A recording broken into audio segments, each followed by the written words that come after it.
Hey everyone, Maki here. So, you want to get into the custom keyboard hobby, but you're kinda broke. Well, fortunately, in 2024, you can easily build a keyboard for less than $100. What you're watching right now is my very first custom keyboard build, and here's how much it actually cost me. If someone like me who was a complete beginner can pull off something like this, then I'm sure you can too. In this guide, I'll be focusing on Aliexpress as it's the cheaper way for most people in the West to get parts for their keyboard that aren't secondhand. If you're living somewhere around Asia, such as the 5% of the people watching from the Philippines, then there are definitely cheaper alternatives such as Shopee or Taobao that you can use, but that stuff's a little bit more complicated and I want to keep it really simple for this video. Before we start, here's a massive disclaimer.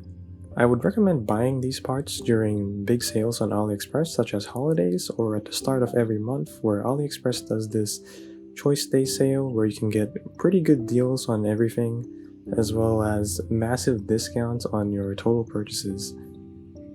Now, there are three main parts that you need to worry about when it comes to building a keyboard, such as selecting the board, the switches, and of course the keycaps. Now, for the board, it's a bit more of a broad term because there's a lot of things that go on a board, such as the PCB, the plate, the stabilizers, any kind of foam. But nowadays, most budget keyboard kits come with all of these, so you shouldn't have to worry about it. If you want a cheap keyboard kit, I would suggest looking at the GMKs by Soya, such as the 67, 81, and 87, as they are fantastic for the price. They're all different keyboard layouts, but they all come with the wired 2.4 GHz and Bluetooth capabilities. For this keyboard, I end up with the GMK67, which is the 65% layout that comes with a knob on the top right. The switches I went for this build are the KTT Kang Whites, as they are a fantastic budget option for a creamy sounding keyboard. If you do enough research, you should be able to find some switches that will suit your preferences.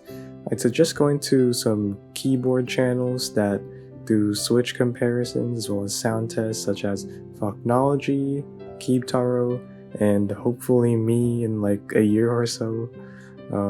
Yeah, I hope this video ages well, by the way. For the keycaps, I went for a more expensive route. As you may not notice, but my first ever custom keyboard build ended up being a gift for a friend of mine. So we looked for a bunch of keycap designs and we ended up picking this amazing Licorice Recoil keycaps, as we're both big fans of the show, and I feel like it would suit really well with a white colored GMK67. Optionally, you can also apply mods to your keyboard, such as getting lube for the stabilizers and switches. Now I bought some masking tape to mod the keyboard and the PCB called the tape mod, which gives it a bit of a poppier sound, but it's also up to you to figure out what you want to do, and feel free to experiment a little bit, don't be scared.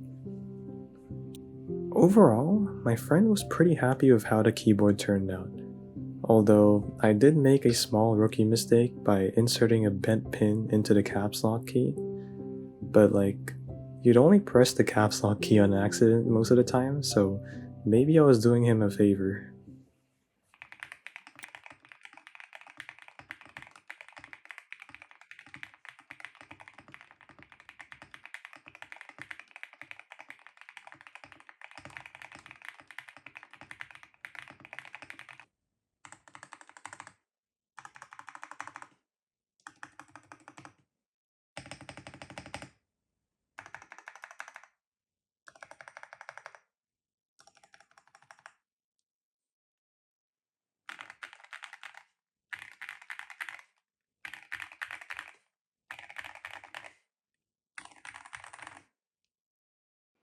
And as always, have a golden time.